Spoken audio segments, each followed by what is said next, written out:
War veteran Blessed Giza makes a shocking comeback on social media. The nation is in shock following the unexpected return of war veteran Blessed Giza to social media. After months of silence, Giza reappeared online, addressing Zimbabweans through his social media platforms. In his comeback message, he announced that he would be actively engaging with his followers, discussing pressing national issues and shedding light on his disappearance. Giza went into hiding in January 2025 after publicly calling for President Emmerson Mnangagwa to step down. His bold statement allegedly put him at odds with the state, which reportedly sought to arrest him. Fearing for his life, Giza managed to flee and remained out of the public eye for several months. Before his fallout with the authorities, he was a devoted member of Zimbabwe's ruling party, ZANU-PF. However, following his controversial remarks, the party swiftly expelled him, cutting all ties with the former war veteran. Now back in the spotlight, Giza did not hold back in his press statement. He urged the people of Zimbabwe to rise against the current administration through peaceful demonstrations. According to him, the country's economy has collapsed due to rampant corruption and the abuse of citizens' rights by those in power. He criticized President Mnangagwa and his close allies, holding them accountable for the worsening economic crisis and social injustices affecting ordinary Zimbabweans. As part of his call to action, Giza announced that nationwide peaceful demonstrations will take place on March 31, 2025. He encouraged Zimbabweans from all walks of life to come together on this day and demand change. His message has quickly gained traction, with many of his followers expressing their support. However, the announcement has also raised tensions, as authorities are expected to respond swiftly to any mass protests. What made Giza's return even more striking was his choice of attire. He appeared before the press wearing military regalia, a symbol that resonated deeply with his supporters. Many of his followers admire his military background and view him as a fearless leader. However, his dramatic reappearance and strong statements have unsettled members of his former party, ZANU-PF. Some within the party fear that his influence could ignite a wave of unrest among the people, posing a significant challenge to the ruling establishment. The big question now is, what will happen next? Will the state take action against Giza, or will his calls for demonstrations gain momentum? His return has certainly reignited political tensions, and all eyes are now on his next move. Without further delay, watch the full press conference where Blessed Giza addresses the nation and speaks out on the critical issues facing Zimbabwe.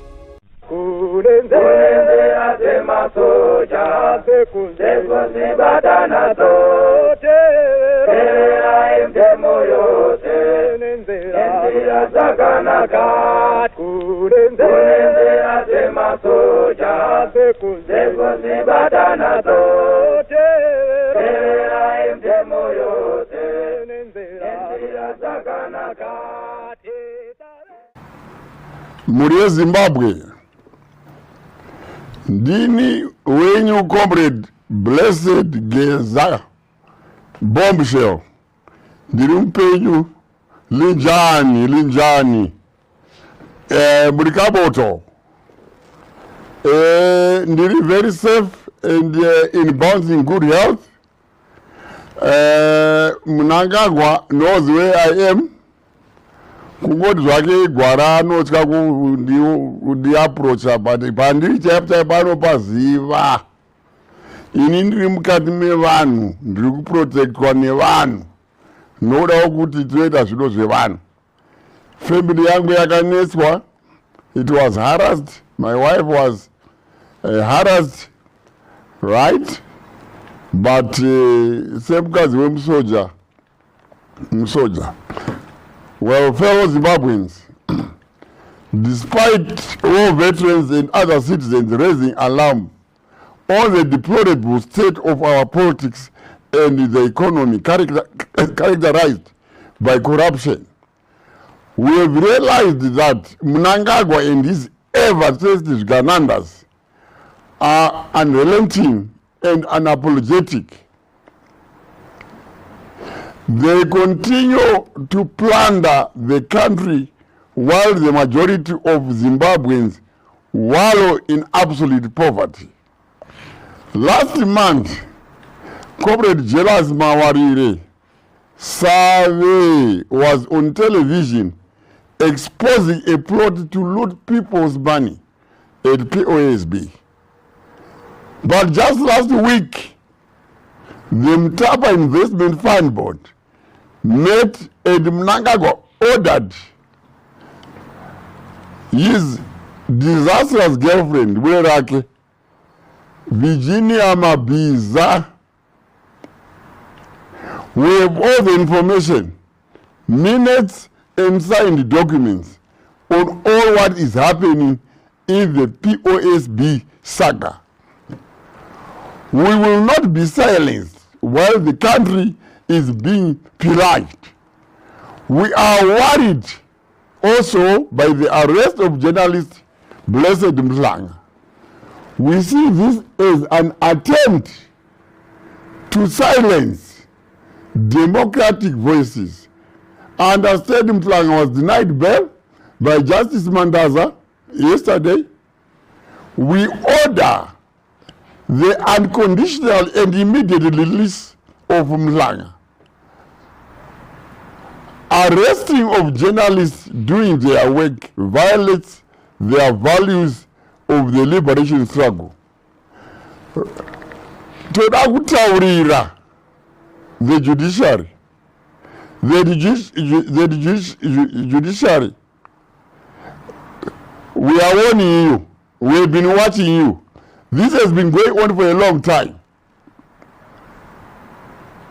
Don't be used as a tool na Emerson. Kujanyirira vanhu. Muri kujanyirira vanhu. We fought to have the right to free speech, free assembly, and free association. Saka imwe vanhu vejudiciary hazvina kutanga kuna Mhlanga. Vese vana Timba makavavharira, vana Chipaya makavavharira, vana Sikala makavavharira. Saka vanhu vopotera kupi? Vanhu vanopakati vakaenda kujudiciary kudaro kukasharisana nejustice. Vopotera kunani? We don't want judiciary. Justice Malava, put your house in order, please. Please. We will come after you guys, and we will come after you, and we will come after you very soon. We are telling you this. Fellow Zimbabweans, corruption in Mnangagwa's government has remained a cancer in the country. Right now as we speak, there is a company called Agrifora Gananda, which is a contract to supply food rations to our military. It receives $2 to $3 million US every month to supply food to barracks. Unfortunately, as we speak, masoja yedu are dying of hunger. Vari kupiwa mabonzo ne ration meat.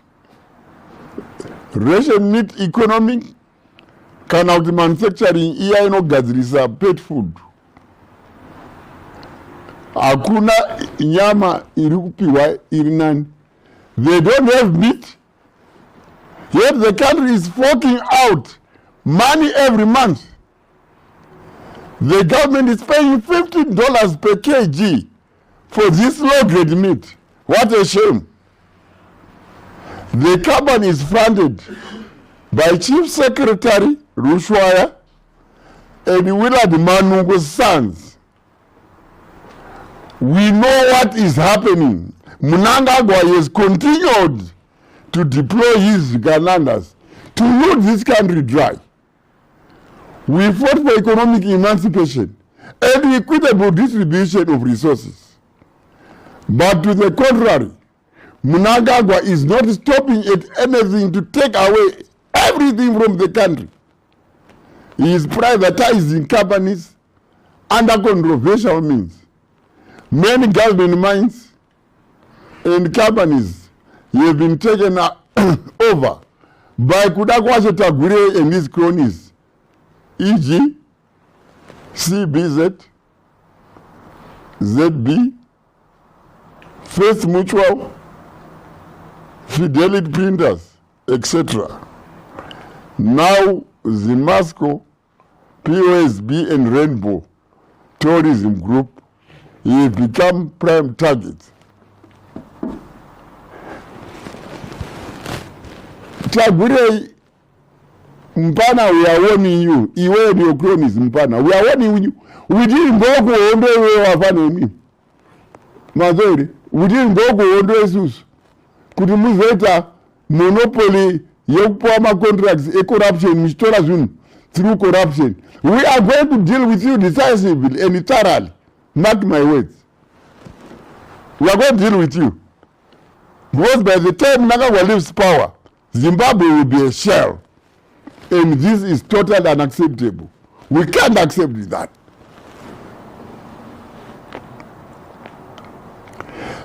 Future generations will never forgive us if we don't take action. Mnangagwa is assured that the RBZ and the Treasury is run as a personal tax shop by his influence like Tagwire, Wikine Juvayo, Scott Chakupaya, Tungwarara, his children among the many. We understand the pro forma invoices for service providers to government are now signed in the OPC by Mnangagwa himself as a way of trying to cover corrupt tenders he awards to his cronies and companies linked to his children. All this will come to an end, mark my words. We also know that Mnangagwa is awarded Scott Sakupanya the sole license to export gold without paying tax. Sakupanya does not pay 14% tax paid by others.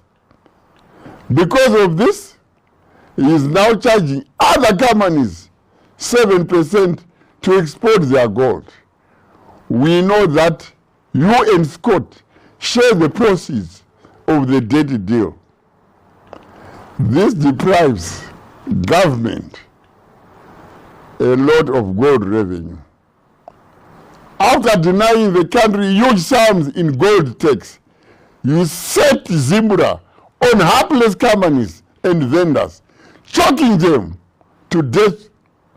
Is this what we fought for? No. This is bullshit. Totally bullshit. All these corrupt deals are enabled by George Guamatanga. George Guamatanga, mbiri yako ya corruption yaenderera mbiri. Twende kuhondo isi kulwana Guamatanga. Muite matumbu, muite mbiri, yokutekera ma girlfriends, maure enyu, ma properties all over. You go to South Africa, you go to UK, you go to States, kulana Canada, all over. My properties are Guamatanga. We know where we are getting the money from, and we are going to be accountable, and we are going to deal with you. We are going to deal with you very soon. Right? We know you are buying properties, as I've said. I've read newspaper articles where Patrick Chinamasa announced that I had been fired from ZANU-PF. Mashura Chayo. That's bullshit.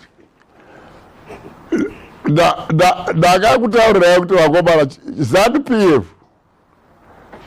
ZANU and ZAPU were bad long back. ZANU-PF is a product of ZIPRA and ZANA forces. That is our baby. ZANU-PF is party blood. No one can fire me from ZANU-PF. Right? There is no one who can fire me from ZANU-PF. Instead, in Ndakatodzinga Mnangagwa, Nema 2030s, ake ZANU-PF, we fired them. Shamusaka mchokuti waende. Maybe if they are talking of their own ZANU-PF, you know, chatisakana basa nacho ichocho. But the true ZANU-PF, no, ndakawadzinga.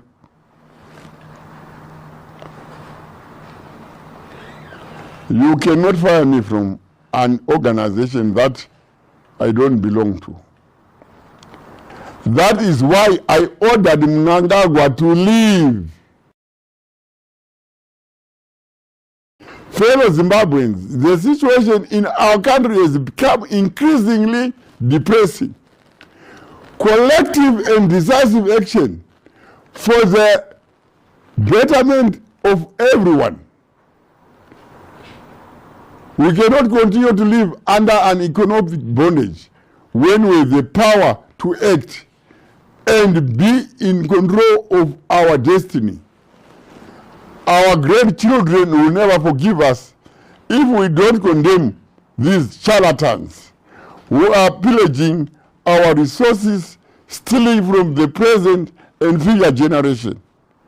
As I promised, a signal is coming and coming very soon. The delay was a result of efforts to ensure the safety of everyone. The signal is coming and the action will be decisive. The action will be decisive. Mnangagwa must therefore just go, and go now. I thank you. Right. Ndini wenyu Comrade Blessed Geza Bombshell ndadzoka nerurimi rwakwamai rwechishona. Pane zvimwe zvatasirira zvatakutaura neshona.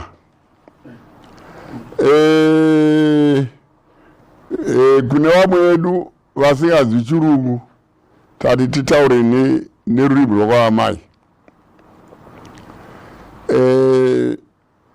Ndichatanga nenyaya dziri kuitika mazuva ano, nyaya dzinobatanidza General Chiwenga. General Chiwenga ndikomanda wedu isu macomrades. General Chiwenga mutungamiriri wedu isu maZimbabweans. Noronda General Chiwenga inozikanwa nemunhu wese muZimbabwe. Especially kwatiri isusu war veterans. Chiwenga is our living hero, is our leader. And tinofa navo. We are going to stand by General Chiwenga. It's a disgrace. Kuti vana Chris Mutsvangwa. Chris Mutsvangwa uri bro wangu, but unonyadzisa. Unosiya mukadzi wako achitukwa, you know, achitukwa achinzi hure anourana Mnangagwa, anoita sei. You don't even confront varume vari kutuka mukadzi wako. You know, vachifubura mukadzi. Monica is my friend. You know, unomusiya achifuburwa kuti hure. Unodi confront varume wako. Wakutosvika usawaitana nezvaMary kundonomudasireki Mary. Wakambondomuona kuhospitara iyo. You know, chakuita kuti usawaitana nezvaMary and uri so disrespectful of your commander. Chavakukanganisira Chiwenga chi. Tell us. Isusu macomrades, we are demanding this from you, Chris, now. Right? Where's Mnangagwa? Mnangagwa akakondori. Anakuya anachoka macommanders kudhara. Chaka akawanda ari kumaofisi kwaDumbu Jeda kuZambia uko. Aitsvaga chi. You know? I've always said Mnangagwa akauya is a beneficiary of nepotism. Right? And he was deployed, Mnangagwa, by special branch. I have all the records now, and I'm going to expose him. Particularly in Pambera. So I don't have to tell my comrades. Iwe Chris na chinomona zvamuri kuita siyanai nazvo, tiri kudhila nemi. Siyanai nazvo zvamuri kuita izvozvo. Siyanai nazvo. Let's respect our commanders. Yeah. Atidi kuti, you know, it's not only General Chiwenga. Makata kana ana mai mjuru wesa. Yeah? Mapita kuna Mugabe aita zvechihure kuhondo. Mugabe akaita zvechihure kuhondo. Iwewe Chris, you are trying to rewrite the history. Sani iwewe. Iwepo wakasungwa panyazonya iwewe 1976. Uchinzi rubuno wabzorewa. Aruti warameva zondiani. Auda kugara muhandaki iwewe for 4 months. Uchinzi wabzorewa iwewe. Bullshit, man, Chris. Unotinyadzisa comrades. Unotinyadzisa. Right? Zvino tikawokora vanhu vanodanana vachisiyana, vanhu vachidanana vachisiyana. Zvinowanikwa muupenyu. Handi comrade General Chiwenga vataka kusiyana nemudzimai wavo. But the truth of the matter is, right? Munoziva chakaitika imwe. You know who wanted to kill General Chiwenga. Munozviziva mese imwe. Right? Mnangagwa was 100% involved mukupoisona General Chiwenga. I got the evidence from Minina wake anonzi Joseph Rera. Mnangagwa pakabvunzwa naJoseph Rera kuti naye mukoma kwavachiwenga kuchina uku kwavakaenda uku vavakunzwa sei. Iwe basoni vakataurira kuna Joseph Rera iwe kuti Mnangagwa haasi kudzoka takapedza naye kudhara uye ari kudzoka ari mucoffin. Iwe Mnangagwa iwe. You poison Chiwenga. Bullshit. Right? Manje ruso vachitumira mukadzi wako. Right? Mary paakarwara. Right? Kana mai muda stere. Akataura nemukadzi wako. Ataura nemukadzi wako iwewe. Kuti ndibatsirei. Right? Mukadzi wako iwe akati it's a family affair. But mnauda unyepera kuti moda Mary Sterek. Mukadzi wako ari kufonera Mary from January. We've got the records from Econet. In Net 1. My records are ndinawo. Right? Iwe Junior, bwana wako Mnangagwa Junior, Pokelo na Julai Moyo. Julai Moyo ya disgrace. Iwe Julai Moyo. Iwe Julai Moyo will deal with you. Muchifurira Mary kuti ataure kutizo, akadiburwa maoko namakumbo vaGeneral Chiwenga. That's bullshit. That is totally bullshit. We will stand by Chiwenga. Right? We will not allow vanhu kuti muite revolution yeZimbabwe chiseko muchinyepera mashefu edu. That is not acceptable. Mark my words. We are going to deal with you, and we are going to deal with you decisively. Decisively. Mark my words. Mark my words. My bills essay. My medical bills essay. Amiri. Arubadawa na General Chiwenga. Zvese zozo amuzvitauri. Zvese izvozo amuzvitauri. Why musingazvitauri izvozvo? Ndati why musingazvitauri izvozvo? Ndepapi pakapinda General Chiwenga ine machete achigura-gura maoko aMary, achigura-gura makumbo aMary zvinotaurwa navamwe vanhu kuti akagura-gura right? Nokuda kweurwere hwake zviri kuitwa namadoctors. Saka what do you expect Chiwenga to do? Is Chiwenga a medical doctor? Bullshit, man. We'll stand by him. We are planning my demonstrations. Right? You are planning my demonstrations. And madzimai ari kutitaurira kuti comrade Geza atodi nemapenzi aya. And tiri kutaura kuti bullshit. Iwe chinomaona my comrades ese, they've always questioned unhu hwako, because pawakauya kuhondo people suspected kuti wakatumwa neRhodesia special branch. And zvakubuda pachena right? Kuti iwewe wakatumwa chaiko chinoona iwe. wanga wakatumwa. Why do you hate your commander like that? Chaicho zvikanzizvo Chiwenga akaukanganisira ichiima comrades not kudii. Ndoda kuti ndiyazo kuziva kuti Chiwenga akaukanganisira ichii. You are going out of your way to fight your own commander. You know, akaukanganisira ichi muchijoina matsotsi maselu scouter. Vana Garwe. You know? Vana Matuke ana baba vakauraisa macomrades akawanda vagutu. You know? Garwe was a saloon scout. Right? Ndo amagudhilanawo manje. Muchiti pasina Chiwenga. Imimi. Muvakatokuregerera. We're going to deal with you. We will definitely take action against you.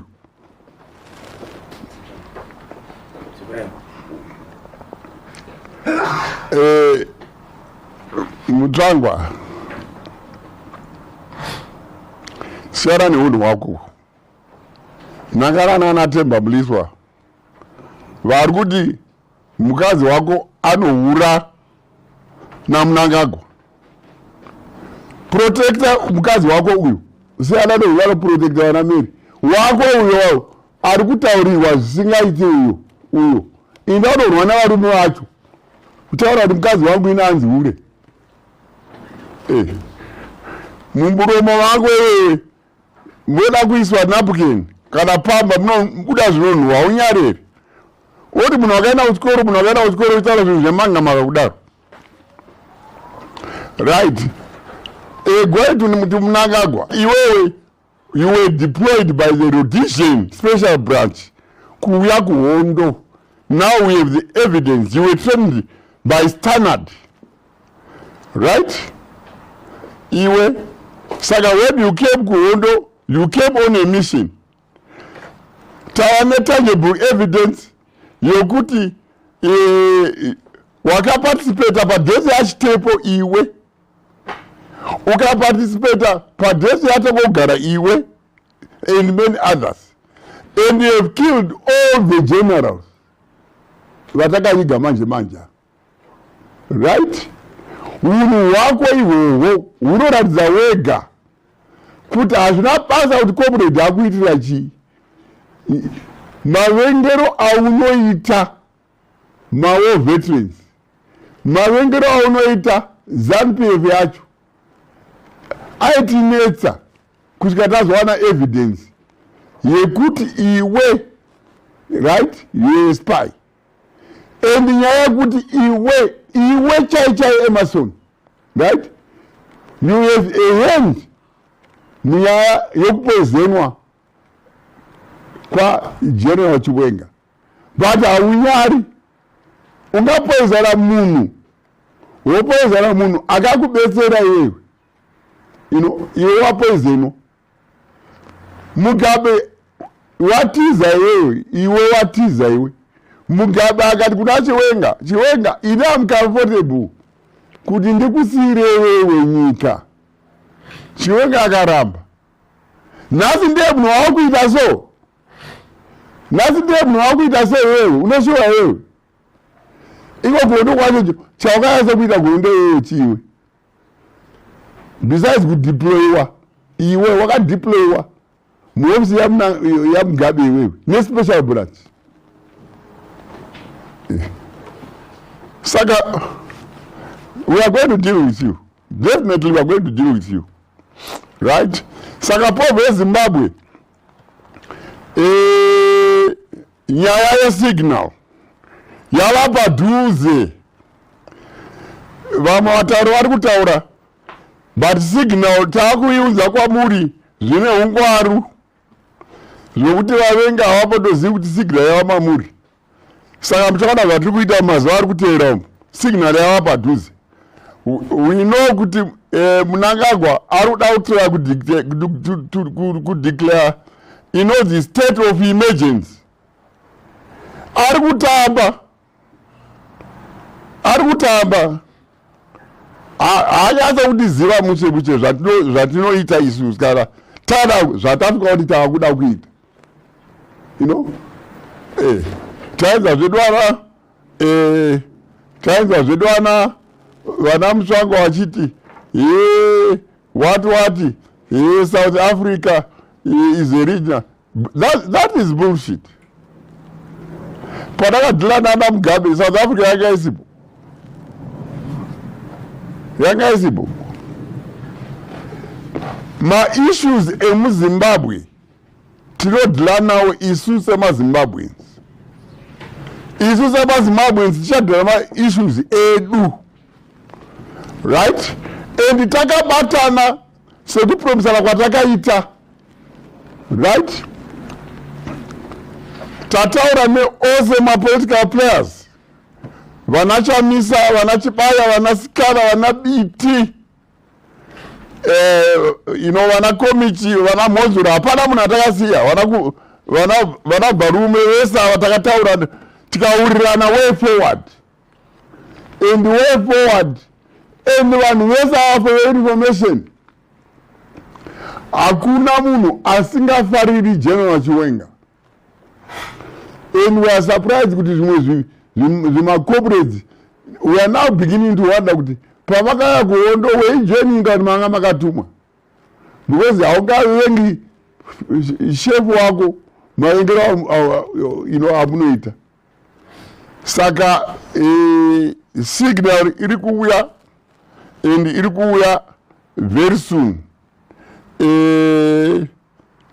Tinoitoka sevanhu vakatrena tinoita dikoika hatipi tazotaura kuti but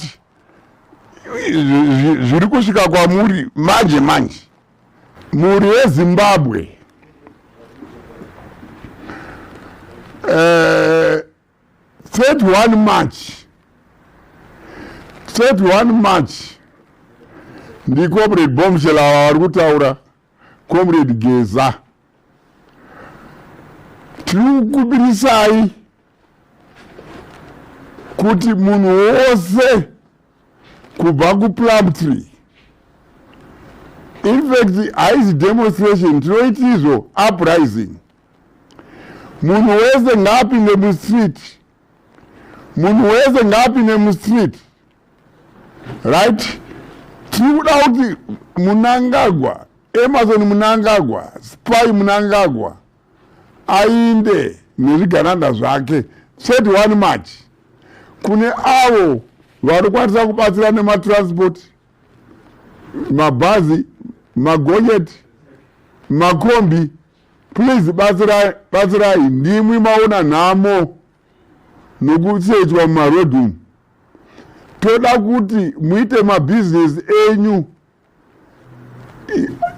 under environment iri user friendly yokuti gonyeti rako rinobva kwaMutare kusvika kuBed Bridge, drive asina mboti ndatorwa mari nemapurisa. Ndo zvatinoda kuti zviite. Saka budai mese musapote 31 March.